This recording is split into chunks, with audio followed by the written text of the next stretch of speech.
বিসমিল্লাহির রহমানির রহিম। আমি ধরলা অ্যাগ্রো ইউটিউব চ্যানেলের পক্ষ থেকে বিপ্লব।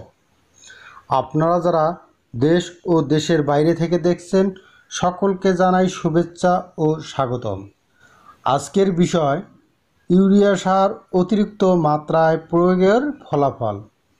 ইউরিয়া সারের প্রয়োগ মাত্রা বেশি হলে গাছ দুর্বল হয়ে যায়, গাছের পাতার রং কালচে সবুজ হয়, গাছে ফুল ও ফল উৎপাদন কিছুটা বিলম্ব হয়ে যায়, গাছ অতিরিক্ত বেশি লম্বা হয়, ফসলের ক্ষেতে রোগ ও পোকার আক্রমণের পরিমাণ বেড়ে যায়, অনেক সময় পাতার অংশ ভারী হয়ে গাছ হেলে যায়, অতিরিক্ত নাইট্রোজেন প্রয়োগের কারণে ফল পানসে হয়ে যায়, অতিরিক্ত ইউরিয়া সার প্রয়োগের ফলে উৎপাদন খরচ বেড়ে যায়, অতিরিক্ত ইউরিয়া সার প্রয়োগ মাটিতে বোরন ও দস্তা ও কপারের ঘাটতি হয়, ধানে চিটার পরিমাণ বেড়ে যায়, ফসলের গুণগত মান কমে যায়, জমির উর্বরতার ভারসাম্য নষ্ট হয় ও পরিবেশের ক্ষতি হয়। জমিতে অতিরিক্ত ইউরিয়া সার প্রয়োগ থেকে বিরত থাকুন। জমিতে সার প্রয়োগে কৃষক ভাইদের করণীয়: সুষম মাত্রায় সার প্রয়োগ করতে হবে। পরিমাণ মতো ইউরিয়া সার 3 কিস্তিতে প্রয়োগ করতে হবে।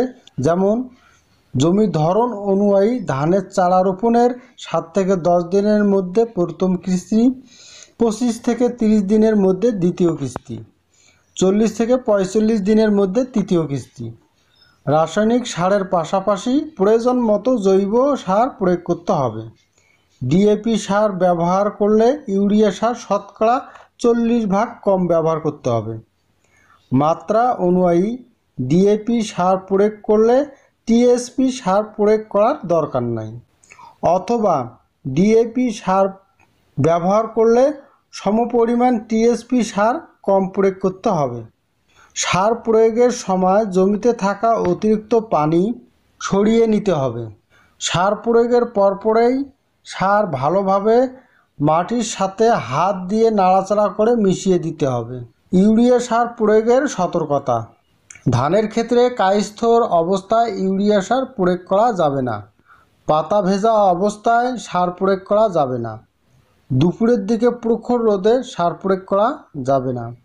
সুপ্রিয় দর্শক শ্রোতা, এই ছিল আমার আজকের ভিডিও।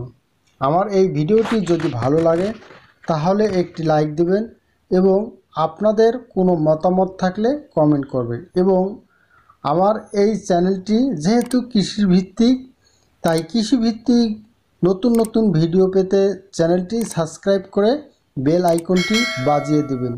সবাই ভালো থাকবেন, সুস্থ থাকবেন। আল্লাহ হাফেজ।